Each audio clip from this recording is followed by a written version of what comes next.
Thank you for listening to the History of the Papacy. I am your host, Steve, and we are a member of the Parthenon Podcast Network, including Scott Rank's History Unplugged, James Early's Key Battles of American History, Richard Lim's This American President, and more. Go to parthenonpodcast.com to learn more. We are, of course, on Patreon at patreon.com/history of the papacy. It helps so much to keep this whole operation going with your Patreon support. So consider becoming a Patreon supporter. There's at any one of the 4 tiers: Antioch, Alexandria, Constantinople, and Rome. You get inclusion on the History of the Papacy diptychs, probably the most important benefit. But you also get bonus audio and video content, Pope Coin coming soon, monthly book drawings, early content, ad-free content, and much more. Sign up early so that you can put your name at the top of the list. Now let us commemorate the Patreon patrons on the History of the Papacy diptychs. We have Roberto, Joran, William, Brian, Jeffrey, Christine, and John, and Sarah at the Alexandria level, Dapo, Paul, Justin, and Lana, all of whom are magnificent, at the Constantinople level, and reaching that ultimate power and prestige, that of the See of Rome, we have Peter the Great. Now today, Dr. Carolyn McNamara of the University of Glasgow continues to guide us through the history of Christianity in Ireland and the British Isles. Notice I didn't say the Celts. That's because there are certain problems with that word Celt. Dr. McNamara is going to explain how this word Celt really doesn't capture who these people really were. We will begin to zoom in on the situation in Ireland and how a certain bishop named Palladius was bishop in Ireland well before the venerable St. Patrick. With that, here is the next piece of the mosaic of the history of the popes of Rome and Christian Church.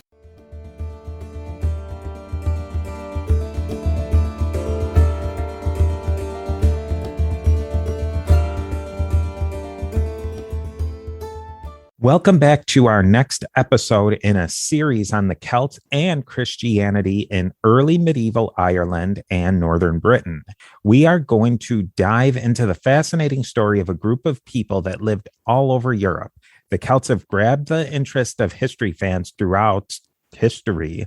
We will explore the history of the Celts and how that history helped them put a unique spin on Christianity. And I am so happy to be joined again by our guide, Dr. Carolyn McNamara of the University of Glasgow, Scotland. Dr. McNamara completed her PhD in Celtic with a focus on early medieval Ireland and Scotland.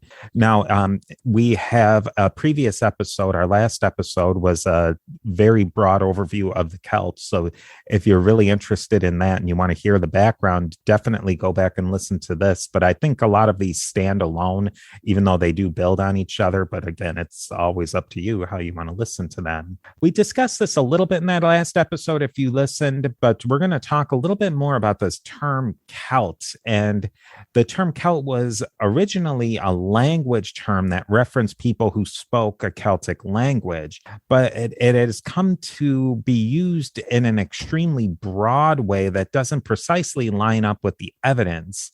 Who can we consider a Celt, and why is that term Celt kind of problematic? Yeah, this is a great question, and one I think is good to go over again and again, just because of how widespread this term Celt is. So as you said, it was first considered a language marker, and we got into a little bit last time about we don't know exactly where it originated. We know the Greeks and the Romans used it, but we don't know what it was originally intended to mean or where exactly it came from. But these days, it means so much to so many different people. So we can consider it, as we already said, a language marker. So does that mean that anyone who speaks a Celtic language is a Celt?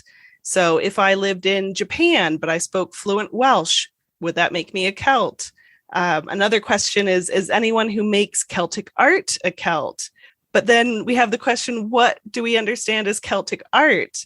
That which is seen in the modern viewpoint today with all of the knotwork and stuff like you see in the Book of Kells is actually a medieval style that was influenced by Saxon artistic styles. So there's even questions there. We can also ask, is anyone who lives in a Celtic land a Celt? We talked about how widely spread the Celts were in the last episode. And today we consider Ireland and Scotland Celtic lands, but our early Greek and Roman sources never call these areas Celtic, not even Wales or Cornwall or the Isle of Man. All of these places we think of as Celtic today weren't called that by our original sources. They had their own terms. How far back can we go on these as well? So we can think about Celtic music. What might we consider Celtic music? We have this as a broad theme, and you can think of all of the airs and really beautifully moving pieces that we have as Celtic music today. But where does that come from? Where do we find the very beginnings of it? So at this point, it seems that for as imprecise and unwieldy as the term Celtic is, we have to recognize that it's not going away in popular history and that we just have to work with and around it. So if we can't really posit a single cohesive definition of Celtic, how then are we to consider the possible existence of a, quote, Celtic Christianity? So my short answer is that we can't, not really. To add to that a bit, when we talk about quote, Celtic Christianity, we're really just talking about Christianity in Ireland or Christianity as practiced by the Irish, regardless of their location, such as in Scotland or on the continent. I mean, that's really how this term has come to be understood, even though it's such a broad term, Celtic. So we see the term further being coined to imply a lack of orthodoxy in the Christianity of Ireland or in, other places like Scotland, which is further a problematic position to take, considering that the powers of the church and the papacy, specifically during the early medieval period, were not nearly so codified and strong as it later becomes and as we view it today. So when we think of the papacy, as it is today, we have a tendency to kind of take this modern conception and place it in the earlier times that we're thinking about, and that's incorrect. So we have to try to avoid that. So all that to say, basically, that you won't find me using the term Celtic Christianity at all. And I recommend that it be retired from our vocabulary and replaced with more specific references to the church in Ireland or the church in Britain or whatever we're actually talking about. Yeah, it's kind of interesting. It seems like it's a convenience that works in really, really, really broad strokes. But once you start to just zoom in a little bit, then it completely falls apart.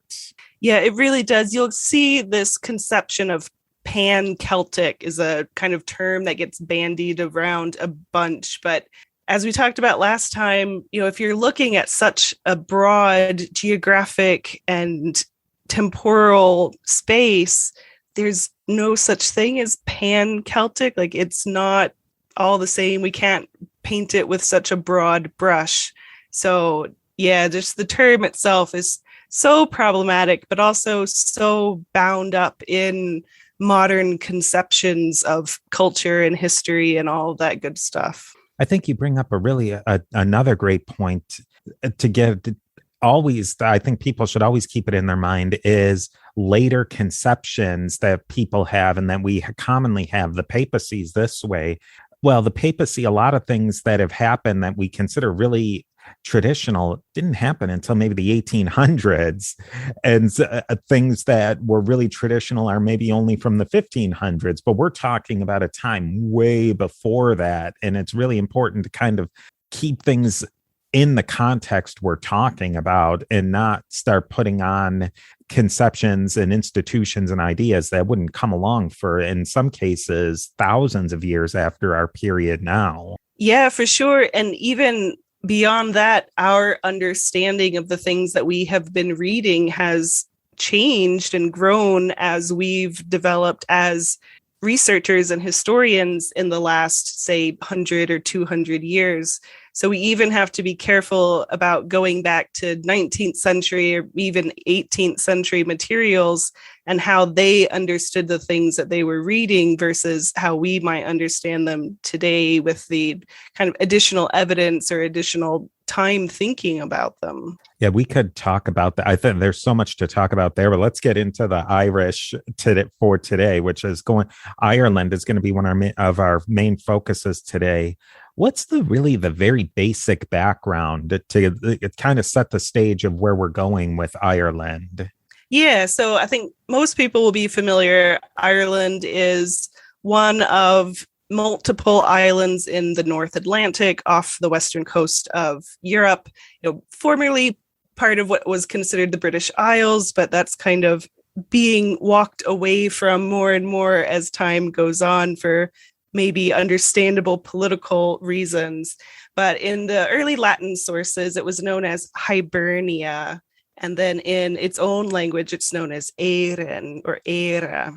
And we see a lot of times in the early sources, whether it's in literature or whether it's in more historic types, although we could have a whole conversation on what is historic writing in the early medieval period. We'll see Ireland divided into parts. And there's two methods that you'll tend to see it divided. The first is into 5 parts, or the Coichila, or fifths of Ireland. And that includes Ulster, Connacht, Leinster, Munster, and Meath. And you'll still see these terms used quite a lot for modern Ireland. And we can think of these divisions as like provinces of Ireland. There's another method of dividing Ireland, which divides it into 2 halves. And this is Leth Cuin, or Con's half, in reference to the legendary hero Con of the 100 Battles, from whom both the O'Neill and the Connachta claim descent, and Leth Moga, or Mog's half, in reference to Mog Nuadat, also legendary and an ancestor of the Éigeanachta in the south. So this is a north-south kind of division. And you'll see in the early sources, Ireland is described as a bountiful land that is good for living on. It talk about how its soil is productive and it's a place to be. It has a fairly mild climate. As I've never been there myself, but climate-wise, geography, it's all just a pretty decent place to live in. Yeah, it's relatively temperate. It doesn't have really terrible winters. It doesn't have really terrible summers, and it's not terribly different from where I've been living in Scotland. And, if you think about how far north we are here and you kind of bring that around to the Northern Hemisphere for what most North Americans are going to be familiar with, you're looking at Northern Canada is the kind of latitude, but we definitely don't get Canadian winters and we don't get really hot summers. Nobody here basically has air conditioning, which can be rough when it gets up to maybe 80 degrees. But beyond that, it can be really lovely or even chilly on a summer's day sometimes, but not extreme, really. And now a word from our sponsors. Yeah, I think that's a thing that's really it from a North American perspective, how far north those places are compared to places that are much further south in North America, but have much more extreme weather as far as cold and heat. That's an interesting thing to think about.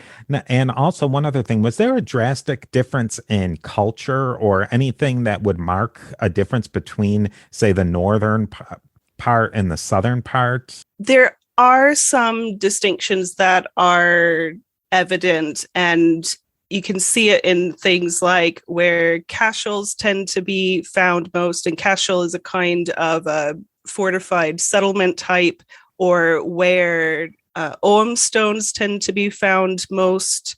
You'll see different kinds of brooches that are found in the archaeological record. So there's some differences across Ireland. Like, it's not a monolithic cultural body by any means. And we can even stretch that, cultural tapestry, I guess I'll call it for lack of a better term, into the west of Ireland, and discussions on Dalriada, which was a culture group or a kin group that spread across the North Channel into Western Scotland, and questions about whether the Gaelic language, or as it's understood in Ireland, was brought into Western Scotland or whether it developed there naturally. There's still lots of discussions going on about that today. Now, how was the Irish society organized? Yeah, that's a great point to bring up. So there's some things about it that I think are surprising to North Americans, because when we think of medieval, we're usually thinking of high medieval with kings like William the Conqueror who can command vast swaths of people and armies. And that's really not what we're looking at in early medieval Ireland.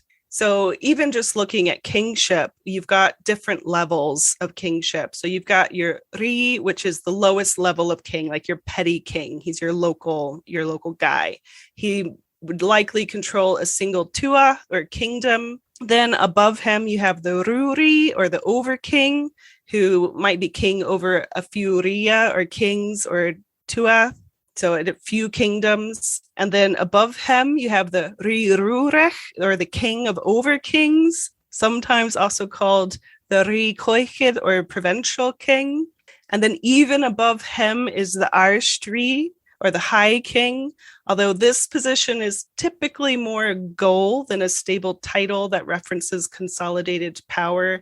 I think the name that might spring to mind for most people would be Brian Boru in around 1000. He was kind of the last guy who could really be called High King, although there's a whole discussion around that as well.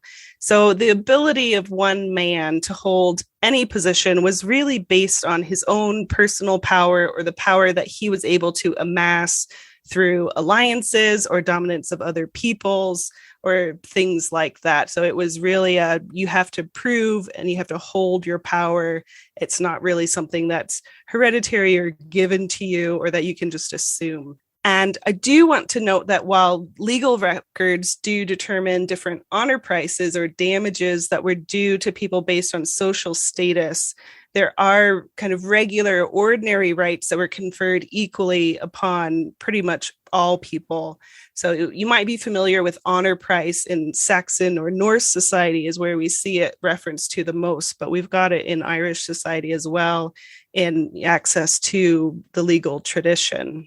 And as I mentioned, kingship in Ireland and then also in Pictland differed from what we think of today, in that it did not originally operate under the rule of primogeniture, which is where the position is passed down from father to son.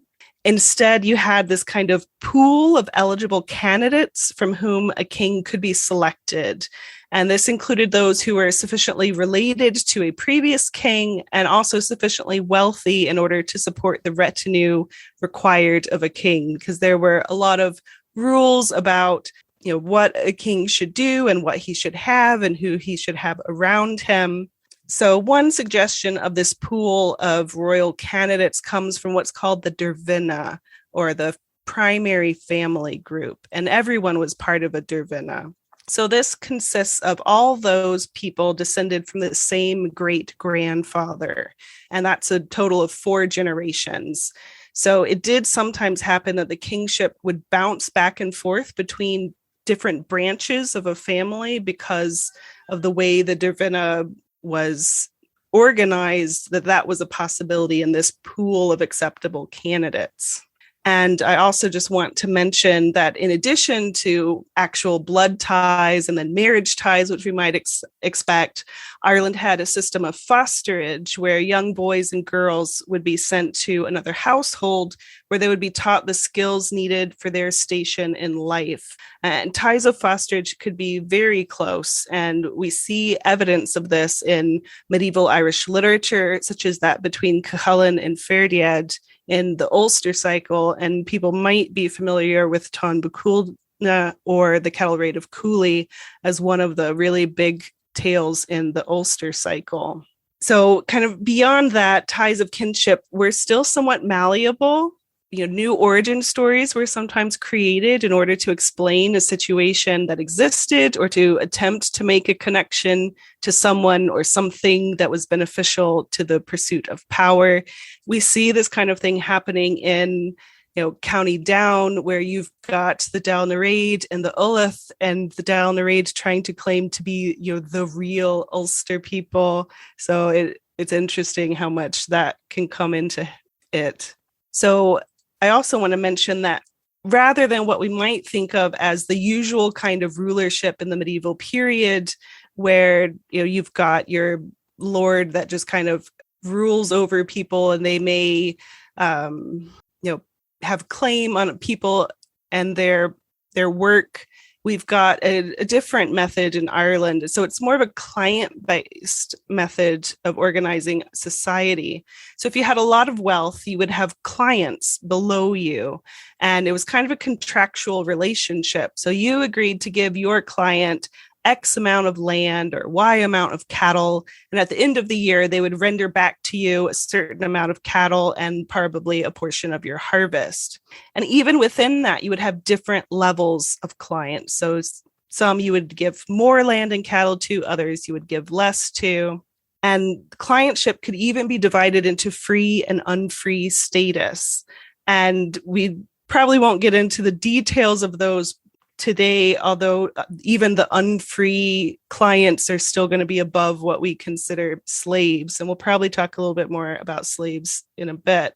But it's notable that only the free people were allowed to participate in military endeavors. But in this contract style relationship, the client did have the right to buy out their contract and to seek another patron. Although for the unfree clients, this would understandably be a much taller order.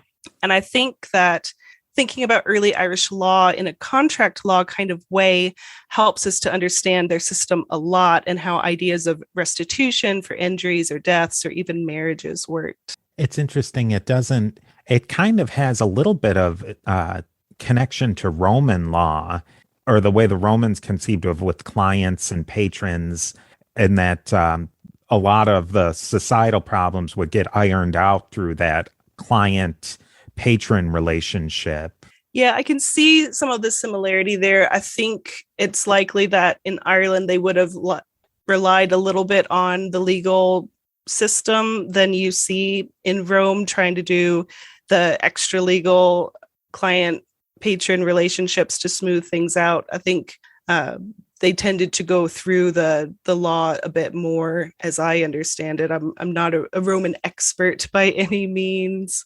What was kind of the relationship between these lower kings to the higher kings to the next kings? Was it a fluid relationship, or was it fairly much locked from one generation to the next of a lower king was always going to have to answer to that same institution of the higher king? I'd say it's very fluid. We see a lot of fluidity of relationships in early medieval Ireland. And when we look at the annals to see events that are being recorded, we see even alliances are very fluid. So you don't necessarily expect that one kin group is going to be allied with another kin group. And we even see it mentioned in the life of St. Columba, them talking about things will go good for you as long as you don't go against these allies that I've mentioned. And of course, they go against them and everything goes horrible for them. So we see a lot of fluidity. And as I said, above, I guess, even at the level of Ri, or the local king, there's a personal power involved in it that there's no guarantee really that you're going to maintain a position. And I think some of that, especially at the local level, comes out of that ancient idea of sacral kingship, and that, if the king does the things that he's meant to do, the people will prosper. So if the people aren't prospering, then some of that is going to fall on the shoulders of whoever the king is at the time. So yeah, it's not really codified like we see later in the medieval period, where there's always a king of France, say. And then I think the next piece to kind of build in with what we're talking about here is the Roman Empire. Hibernia was never a part of the Roman Empire as such, but it was really close to it. What was the level of interaction between Hibernia, the Ireland, and the Roman Empire? Yeah, that's a great question. And I think that's one of the things that makes Ireland so interesting is that it wasn't part of the Roman Empire, but we have evidence that they interacted with Rome. And, we know there was trade. We do find some Roman items in Ireland in the archaeological record. We know that there were Irish settlements in the west of modern Wales, Cornwall, and England around the 4th to 5th centuries. So we know people were going back and forth across. And if they're settling there, then that's within, Roman influenced territory. So they would have been interacting there. We've got Ogham stones that I've mentioned just briefly that turn up in Western Wales. There's also some in Northern Britain, but kind of this grouping in Western Wales coincides with these settlements. And we can see the most numerous number of Ogham stones in southern Munster, so in Ireland. And so that shows a connection between them. And I'll give just a really brief breakdown of what I mean when I say Ogham stones. So Ogham was a system of writing that was developed probably around the 4th century, and its creation shows evidence of purposeful creation. It wasn't something that just kind of morphed into being. If you look at the different symbols for the letters and like the consonants and the vowels, letters that would tend to be really frequently next to each other are in different sets. So that way it'll be less confusing to know whether you mean a C or a T. And the vowels are in a completely separate set all on their own. So you can tell that it was really, considered when it was created. And it shows a knowledge of Latin, and you'll see Ogham alongside Latin in Wales sometimes. And the Ogham itself is a single line, and then you have horizontal or slightly skewed lines that will either go across that center line or just go to one side of the center line. And it looks like it was originally meant to be like carved onto a stick with a penknife that you had on hand. So really easy, simple, short communication kind of thing, but really fantastic system. So we've got that.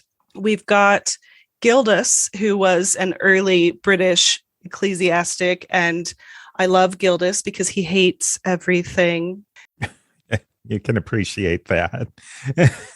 And he really does. If you ever get a chance to read his On the Destruction of Britain, it's just this tirade of how horrible everything is and how he hates everything and everyone is awful. It's hilarious and I love it. Sounds like my kind of guy. So he talks about the Irish and the Picts, coming, he says, quote, from across the sea, which we could have a whole discussion on what exactly he means by across the sea for the Picts. But the Irish and the Picts attacking the Britons. So we know from his firsthand account that this was something that was happening. We also have Patrick, who tells us that he was kidnapped by Irish raiders. We'll get into him in a little bit, so I won't go into any more detail here, but he's another source.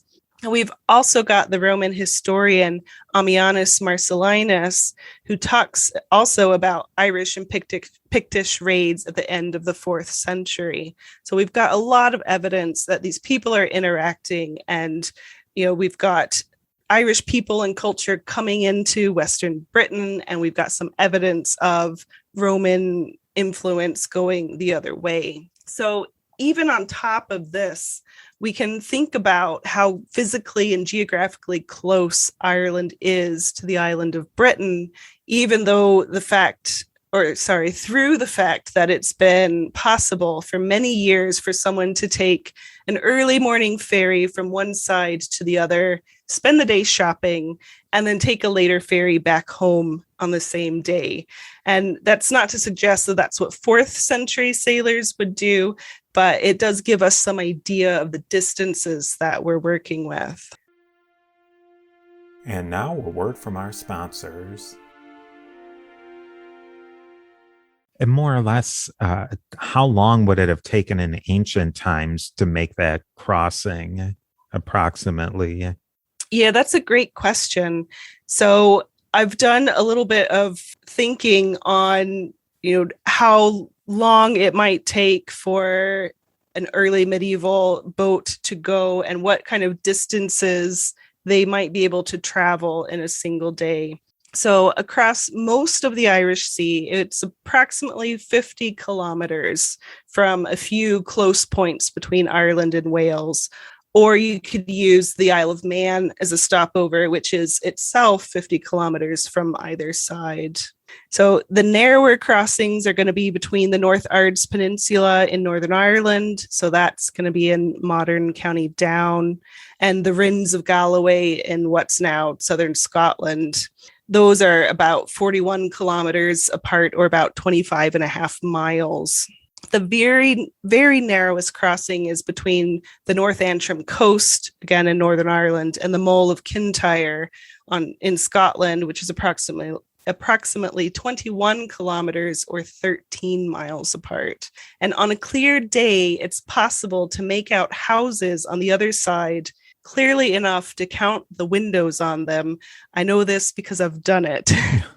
It's amazing. And then in the 14th to 16th centuries, signal fires were lit on the North Antrim coast that would signal to men in Scotland that reinforcements were needed. And then those reinforcements could be on the ground in Antrim within 8 hours via a sailing ship. So based on a few studies that I've looked at that have gone into much more detail than myself, it's been presumed that an early medieval ship in good weather could have comfortably traveled around 90 kilometers in a day. And that presumes a 9-hour sailing day and an average speed of about 10 kilometers per hour, which according to the research is rather doable in an early medieval boat. And I say sailing, a lot of these ships would have had a dual ability to row and to sail. Was that ever because that is such a short amount of time. That's a day, 2 days, maybe on the very worst, a 3 day if you're really unlucky. Did the Romans ever have eyes on conquering Ireland that you know of? They did. I forget who was talking about it, but I know that they had plans to conquer Ireland. And some initial plans were discussed, but they ended up having to recall themselves out of Britain completely, I think, before they could really make an attempt on it. And I do think personally that they would have had quite the time of trying to do it, just depending on how much they were able to get some clientship relationships with local Irish kings, if it was going to go the way it did in southern Britain or if it was going to go the way it did in northern Britain. Yeah, it could be either really easy if it's kind of a domino effect, or if they played it wrong like they've done and like they did in other areas, then it would cause all sorts of problems along the way, all those complicated relationships. But so really in the end, that sea was more of a highway than it was a barrier, really, as far as cultural mixing and communication between Britain and Ireland. For sure. And there's deep time trade that was going on between those areas and between them and the continent. So we have a tendency, I think, as modern people to view the sea as a barrier. It feels like a lot more effort today to get from Wales to Ireland and have to take a boat, or to get out to one of the islands in the Hebrides, you have to drive to the port and then you have to take the boat. But really, this is a newer method of travel, focusing on land as the primary or preferred method of travel versus the sea. Like, there's no mountains you have to climb, there's no bogs you have to cross. It's going to be a really nice straight shot to get from one place to another. And that's one thing I've really learned driving around in Scotland is it's never a straight shot to get anywhere. All of the roads have to wind here and there and around that loch and between those giant hills. Yeah, I would have to imagine, especially at that time, to go the 50 kilometers between Ireland and Scotland or Wales was a lot faster than it would have been to go from somewhere in Ireland 50 kilometers by land. Yeah, and a lot of that is going to be determined by just what the terrain looks like. And in some areas, you've got fine terrain for traveling around, and in others, it's very hilly or very marshy. Yeah, I think there's just a lot more emphasis on water-based travel in the early period than we appreciate a lot of the times as modern people. Now, this leads us into our conversation on Christianity in Ireland. We're going to really focus on two major players or characters in the story now that we've kind of laid our groundwork for Ireland. And our first one we're going to talk about is Palladius. We'll get into the much more familiar character that I think everybody knows of, but Palladius is fascinating himself. Who was Palladius and what did he play in this whole conversion of Ireland and introducing Christianity into Ireland? Yeah, Palladius, I think, is likely a name that you'll have never heard of in relation to the conversion of Ireland, but he is really important. So while Patrick gets all the glory, and we will be talking about how much of that glory he actually deserves, Palladius is understood to have reached Ireland first and is said to have been its first bishop. So we know a little bit about Palladius. He was born around AD 408 to a noble Gaulish family, which held high status positions in the church in Gaul. We even have a surviving poem about him written by a contemporary of his, the pagan poet Rutilius Claudius Nematianus. We're told that Palladius had a wife and children whom he abandoned to pursue the religious life in Rome. So we're told in the Chronicle of Prosper of Aquitaine, who is a fairly well-known cleric from that time, and he was from the first half of the 5th century, that Pope Celestine I sent Palladius as the first bishop, quote, to the Irish believing in Christ in AD 431. So I quoted this bit because I think it's a really important statement and has some big implications that we should take a moment to discuss. So Palladius isn't sent as apostle to the Irish, which we might have expected, and that's a moniker that we do see applied to Patrick later. We don't see a command to convert to the Irish. Instead, he's sent as a bishop to the Irish that already believe in Jesus, who are already Christian. So this suggests that Ireland has been exposed to Christianity at some point between the early 4th century and the early 5th century. It's likely that this was a result of contact with Rome or with Roman-controlled areas such as modern Wales. We may also want to note that this happened in the context of Nestorian and Pelagian heresies, which I know you've already discussed on the show. And Palladius had already suggested that Celestine send Germanus to combat Pelagianism in Britain. So it's possible that Palladius was sent either to counteract concerns of Pelagianism in Ireland or just help keep the Irish on the right path in their conversion. So later Irish authors such as Muircheartaigh, who lived in the 7th and 8th centuries, claimed that Palladius was poorly received by the Irish and that he quickly left the island without having any real effect on it. But we should be really wary of this claim for two reasons. First, that Muircheartaigh was writing a good 2 centuries after the events themselves. And I think most importantly, he was a biographer of Patrick. So he had a vested interest in playing down Palladius's role and increasing the prestige of Patrick. Prosper, on the other hand, writes that Palladius, quote, made the barbarian island Christian, which may suggest that in addition to efforts that he had for the Irish already believing in Christ, that he may have done a little bit of conversion as well.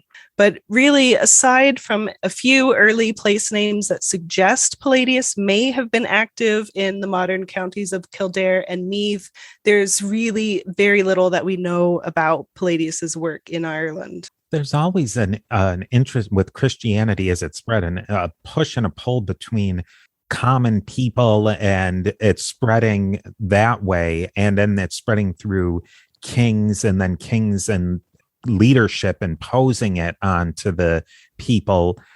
At that earliest time, were leaders and kings adopting Christianity along with common people? Do we know how much and in which way it was Christianity was kind of diffusing through Ireland? Through Palladius, we really don't know, but Patrick tells us a decent bit about who he was working with. And we'll see as we get into talking about him that he seems to have worked a lot with younger people. And I think that might have been part of what got him in a bit of trouble sometimes. But we see him talking a lot about the youth of the higher status people. So that might suggest that it's possible that some of the kings might have been making these decisions, but there's definitely also mentions of lower status people. He talks about slaves specifically as well.